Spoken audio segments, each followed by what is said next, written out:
第35章失恋。不管是什么原因，可以肯定的是，老李那一年表现出了很大的决心。他以很好的成绩毕业了。他的朋友们说，他演讲的时候像个演说家，口才很好，所有人都去看他。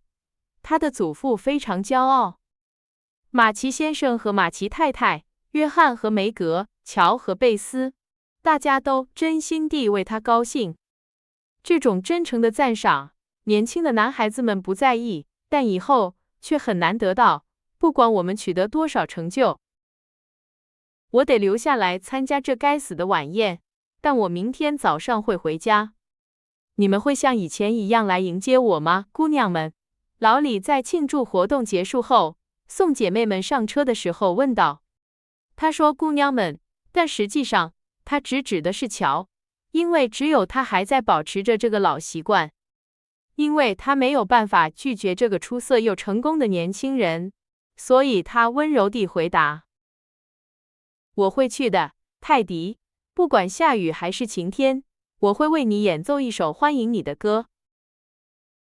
老李用一种眼神感谢他，这让乔颤抖了一下，心想，哦天哪，他肯定会跟我说什么，那我该怎么办？一个下午的思考和一个上午的工作，在一定程度上平息了他的恐惧。他认为，想象有人会向他求婚，而他已经表明了自己的答案，这是一种自大的表现。于是，他出发去赴约了，希望泰迪不要来，不要让他伤害他的感情。在拜访了梅格和黛西和德米约翰一起度过了一段非常愉快的时光后，他觉得自己已经为即将到来的见面做好了准备。但是，当他看到朋友的身影出现在远处时，他很想转身跑掉。乔，哥呢？老李走近到足以让他听到时问道。我忘了，乔回答说，他看到他没有像一个恋人那样打招呼，精神又振作起来。在这样的场合，他通常会挽着老李的胳膊，但他选择不这样做，而他也没有反对。这不是一个好兆头。他开始快速地说一些与他们无关的事情，直到他们离开公路，进入穿过小树林通往他们家的路。这时，年轻人放慢了脚步，谈话变得不那么流畅了，甚至两人之间还出现了一些沉默。为了打破沉默，乔随意地说：“我想你现在可以好好休息一下了。”我是这么打算的。年轻人坚定的语气让乔立刻抬起头，发现他正看着他。他一直害怕的时刻到来了。他抬起手阻止他，恳求道：“拜托，泰迪，别这样。”我会的，你必须听我说。沉默是没有用的。乔，我们必须把这件事弄清楚，越早弄清楚，对我们俩都越好。他兴奋又害羞地说。好吧，你说吧。我听着。乔带着一些绝望的心情回答说。老李是一个爱着他的年轻人，他的爱是真诚的，他想解释清楚，即使为此而死。他以他特有的方式处理这件事，但他的声音不时地颤抖，尽管他努力表现得像个男人，并控制住自己的情绪。我从小就爱着你，乔，我情不自禁，因为你一直待我那么好。我试图向你表达我的感情，但你没有给我机会。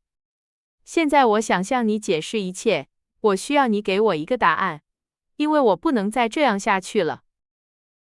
我想避免这种情况，我以为你会明白。乔开始说道，意识到这会比他预期的更难。我知道是这样，但你们女孩子太奇怪了，你永远不知道该怎么办。你们说不的时候想说是为了好玩而把男人逼疯。老李说道，他固守着这个无可辩驳的事实。我不是那样的人。我从来没有想过你会对我有这种感觉，我尽可能地远离你，以避免这种情况。我想到了，这很像你的风格，但没有用，你只会让我更爱你，让我更努力的让你高兴。我不再去台球厅，也不再做你不喜欢的事情，我一直默默地等待着，希望你能回应我的爱，即使我远不如你。说到这里，他的声音哽咽了，老李拔掉了几朵花，同时清了清他该死的嗓子。这不是真的，你比我好多了，我非常感谢你所做的一切，我为你感到骄傲，我非常珍惜你，我不知道为什么我不能像你希望的那样爱你。我试过了，但我无法控制我的感情，如果我假装动了心，那才是欺骗。你确定吗，乔？老李问这个问题时，突然停了下来，握住他的手，用一种他永远不会忘记的方式看着他。是的，我确定。他们已经在小树林里了，离栅栏只有几步之遥。当乔勉强说出最后那些话时，老李放开他的手，转过身，准备继续走下去。但是，他一生中第一次觉得那道栅栏是无法逾越的。他站在那里，头靠在长满苔藓的柱子上，非常安静。乔感到害怕。哦，泰迪，我很抱歉，我非常抱歉。如果有什么用的话，我愿意为你付出我的生命。我希望这不要这么难。我什么也做不了，没有人可以随意爱上另一个人。乔带着歉意说道，拍了拍朋友的肩膀，想起了过去他安慰他的许多次。有时会发生，他嘟囔着，没有把脸从柱子上移开。我不认为那是真正的爱，我宁愿不认识他，乔坚定地说。他们沉默了一会儿，一只鸟在河边的柳树上唱歌，草在风中摇曳。过了一会儿，乔认真地坐在栅栏的台阶上，补充说：“老李，有些事情我想和你分享。”他睁大了眼睛，仿佛刚被子弹击中头部，带着凶猛的绝望喊道：“拜托，乔，别告诉我，我现在承受不了。”你是什么意思？他问道，对他的反应感到惊讶。你爱上了那个老头。哪个老头？乔问道，以为他指的是他的祖父。你写了很多关于他的那个该死的教授。如果你告诉我你爱上了他，我真的会发疯的。从他的样子来看，这并不是一个空洞的威胁。他紧握着拳头，眼睛里闪烁着愤怒。乔差点笑出声来，但他忍住了，激动地说：“泰迪，别说脏话，他不是老头，也不是坏人，他是一个好人，一个非常善良的人，他是我最好的朋友。当然，在你之后，拜托，不要被你的感情冲昏头脑。我想对你体贴，但如果你说教授的坏话，你会让我很难做。而且，我离爱上他或任何其他人还很远。但你最终会爱上别人的，那我该怎么办？你是一个明智的年轻人，所以你会爱上另一个人，忘记这件事。我不能爱别人，我永远也忘不了你，乔。永远，永远。他跺着脚，让自己的话更有力量。我该怎么应付他呢？乔叹了口气，嘟囔道，情绪比他想象的更难控制。你没有让我告诉你我想说的话。请坐下来，好好听我说。我希望我们能好好相处，我希望你幸福。他解释说，希望听到一些合理的事情，能帮助他冷静下来。这表明乔对爱情了解不多。老李从最后一句话中看到了一线希望，坐在他脚边的草地上，把胳膊放在栅栏的最后一个台阶上，期待地看着他。毫无疑问，年轻人的态度无助于乔平静而清晰地说话。他怎么能对一个用充满爱和渴望的眼神看着他，眼睛里还含着泪水的朋友说出伤人的话呢？他温柔地转过老李的头，一边抚摸着他为他留长的波浪般的头发，这让他很感动，一边说：“我同意妈妈的看法，你和我并不适合彼此，因为我们的性格都很强，都很固执。如果我们结婚，我们会非常不幸。”乔停顿了一下，才说出下一个词，但老李带着陶醉的表情说：“结婚，我们不会不幸的。乔，如果你爱我，我就会成为一个好人，因为你会让我成为你想让我成为的人。”不，这不是真的。我尝试过了，但没有成功。我不会用如此冒险的实验来危及我们的幸福。我们不会达成一致，而且永远不会。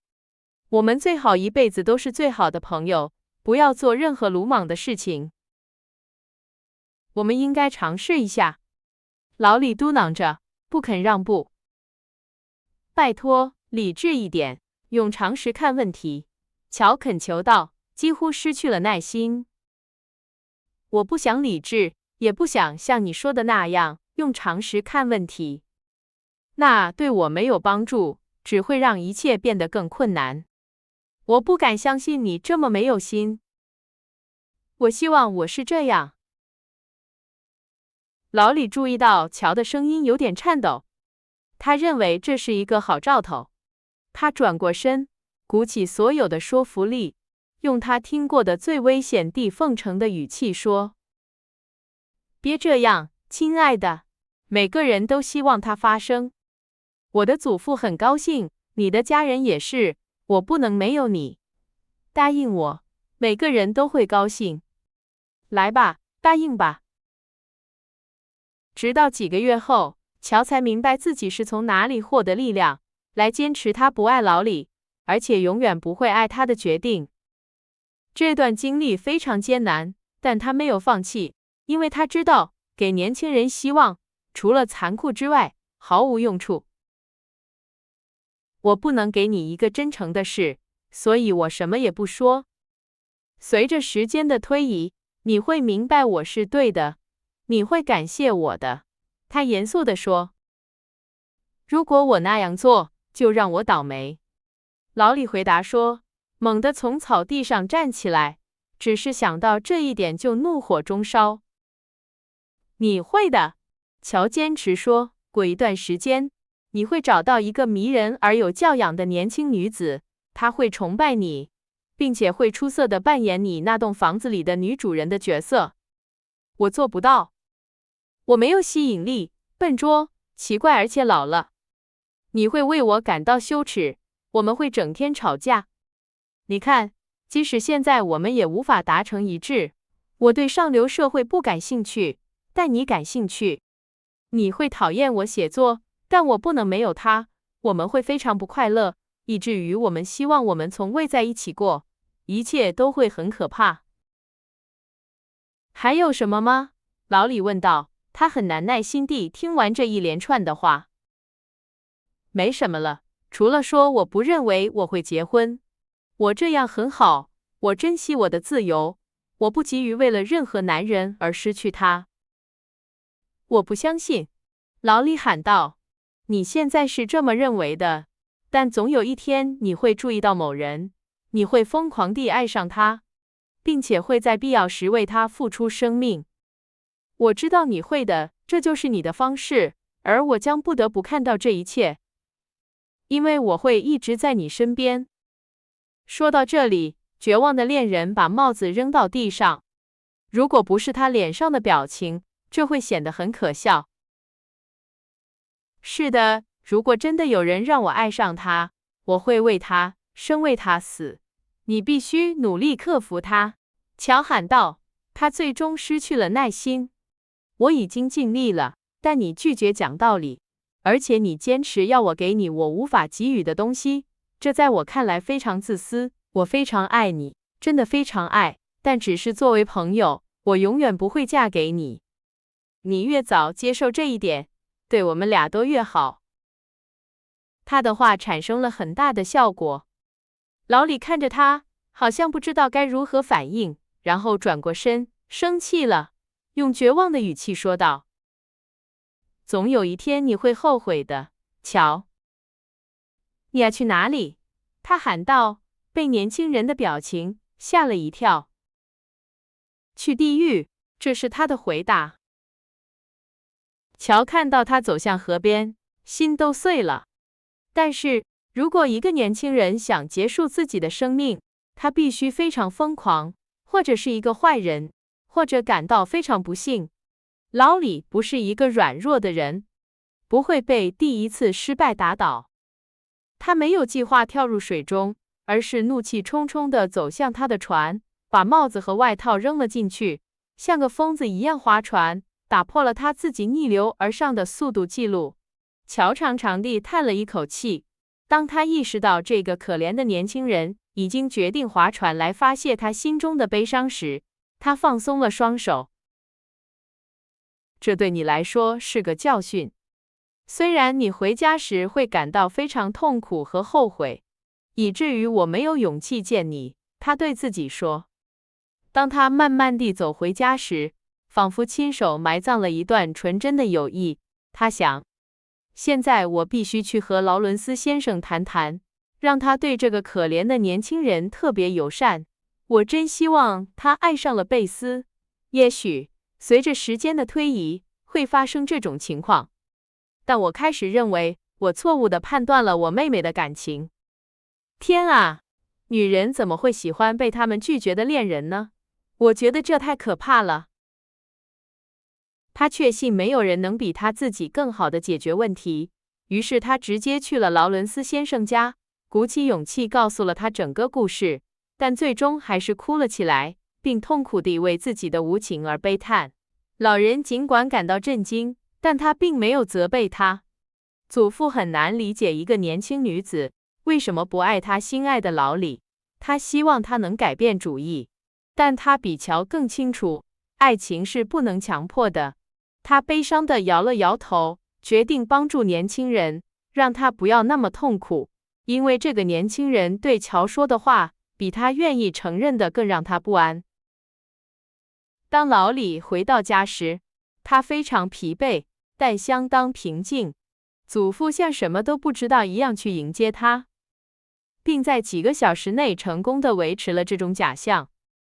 然而，当他们傍晚坐下来聊天时，可怜的老人很难用平常轻松的语气说话。年轻人痛苦地接受了祝贺和对他成功的提及。在他经历了爱情的失望之后，他觉得这是一件没有意义的事情。他忍受着这种情况。当他再也无法忍受时，他站起来去弹钢琴。窗户开着，乔和贝斯正在花园里散步。这一次，乔比他的妹妹更明白那音乐意味着什么。贝多芬的悲怆奏鸣曲，老李弹得前所未有的好。当然，这很好，但他太悲伤了，我想哭。但一些更快乐的东西，年轻人，劳伦斯先生要求道。他那颗老心充满了同情，他想表达出来，但不知道该怎么做。老李立刻开始弹奏一首欢快得多的歌曲，他弹奏了几分钟，如果不是在一个停顿中，听到马奇太太说：“乔，亲爱的，过来，我需要你。”他本会继续弹下去，强颜欢笑。听到那些他非常想说的话，尽管意义不同，他失去了注意力。音乐突然中断了，音乐家静静地坐在黑暗中。我忍不住了，老人嘟囔着。他站起来，摸索着走向钢琴，轻轻地把手放在年轻人宽阔的肩膀上，同时用一种女人般的温柔说道：“我知道，年轻人，我知道。”起初没有回应，但后来老李厉声问道：“谁告诉你的？”乔自己。那就没什么好说的了。他不耐烦地移开了祖父的手，因为尽管他感谢老人的同情，但他的骄傲不允许他容忍别人可怜他。不完全是，我有些话要说。然后，如果你愿意，我们可以结束这件事。劳伦斯先生用一种他身上罕见的温柔回答说：“你不想离开一段时间吗？”我不会因为一个女孩子就逃走。乔无法阻止我看到她，因为我们是邻居，我会想待多久就待多久。劳里挑战性地说：“那不是一个绅士会做的事情。我相信你是一个绅士。”我很抱歉，但那个女孩无法阻止她自己的感受。你唯一能做的就是离开一段时间。你想去哪里？我不在乎，我不在乎我的事。老李站起来，绝望地笑着，这让他的祖父听起来像是在尖叫。看在上帝的份上，表现得像个男人，不要做出任何轻率的事情。你为什么不恢复你放弃的出国旅行计划呢？我不能。但是你以前非常想离开，我答应过你，等你大学毕业后就让你走。是的，但我没有打算独自旅行。老李开始在房间里来回走动，不安的，脸上带着一种表情。幸运的是，他的祖父看不到。你没有必要独自去。我认识一个人，他很乐意陪你去任何地方。是谁？老李停下来听回答。是我。老李迅速走到他身边，向他伸出手，沙哑着嗓音说：“我是一个自私的野蛮人，但是，祖父，你必须明白。”天哪！我当然明白你。我以前经历过这件事，年轻的时候，在我自己身上，然后在你父亲身上。现在，亲爱的年轻人，坐下来听我说，一切都安排好了，我们可以马上出发。劳伦斯先生紧紧地抓住他的孙子，好像害怕他会逃跑，就像他的父亲以前做的那样。好吧，计划是什么？老李坐了下来，但他的表情和语气都没有表现出丝毫的兴趣。我必须去伦敦处理一笔生意，我可以只派你一个人去，但我认为我亲自去更好。布鲁克可以负责这里的一切。我的合伙人做了大部分工作，我只是留在我的岗位上，等待你准备好接替我。但你不喜欢旅行，我不能要求你在这个年纪做出这么大的努力。老李开始说道，他感谢他的祖父愿意做出的牺牲，但如果可以的话，他宁愿独自去做。老人完全意识到了这一点，他想不惜一切代价地避免这种情况。鉴于他孙子目前的心情，让他独自处理是不明智的。因此，他压制了想到要离开舒适的家的痛苦，坚定地说：“天哪，年轻人，我还没有老。我喜欢这个主意，换换环境对我来说是件好事。我的身体不会有事的，因为现在旅行就像坐在椅子上一样舒服。”老李不安地在椅子上动了动，好像在表明他坐在那里并不舒服，而且这个计划在他看来并不那么美妙。老人补充说：“我不想成为一个负担，我想去，因为我认为如果你把我留在这里，你会感觉更好。当然，我不会和你一起去玩，但你可以完全自由地行动，知道我会以我的方式过得很好。我在伦敦有很多好朋友，在巴黎也有，我会去拜访他们。你可以去意大利、德国、瑞士或其他任何地方，去享受艺术、音乐、戏剧、冒险，任何你喜欢的东西。”此时，老李觉得他什么都不想做，而且这个世界是一个没有意义的地方。但是，老人巧妙地在他的最后一句话中加入了一些词语，这些词语安慰了他受伤的心，并在沙漠中创造了一片绿洲。他叹了口气，然后无精打采地补充说：“随便吧，我不在乎我去哪里，做什么。但我会在意。别忘了，年轻人，我给你充分的自由，但我相信你会好好利用它。我希望你给我你的承诺，老李。如你所愿，祖父。”好吧，老人心想，你现在不在乎，但我敢肯定，到时候这个承诺会帮助你避免惹麻烦。劳伦斯先生是一个精力充沛的人，他宁愿尽快行动。在准备期间，老李感到很无聊，像年轻人通常会做的那样。他心情不好，易怒，有时又很爱思考。他失去了食欲，忽略了自己的穿着，花了太多的时间弹钢琴。他避免与乔见面，但他会从窗户观察他来安慰自己，脸上带着一种悲惨的表情，这让乔夜里做噩梦，白天感到非常内疚。就像那些受苦的人一样，他再也没有谈起那段感情，也不允许任何人，甚至马奇太太，对他说一些安慰或支持的话。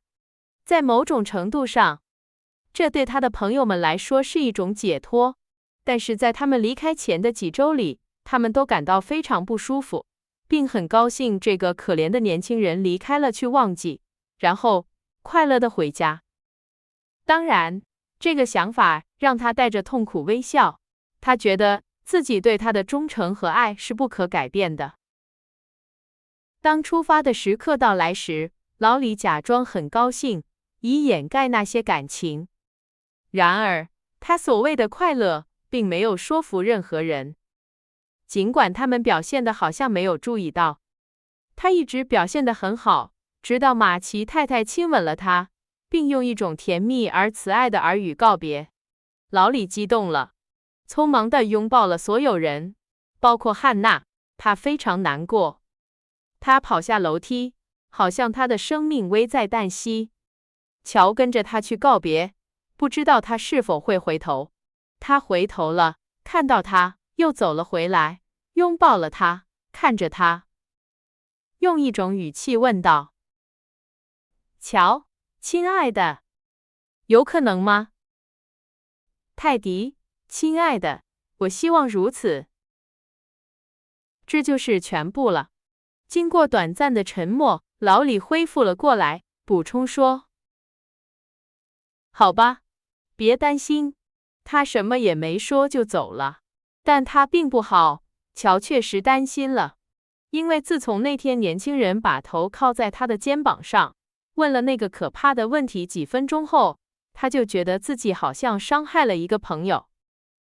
当他离开时，没有回头，他知道他认识的老李永远不会再回来了。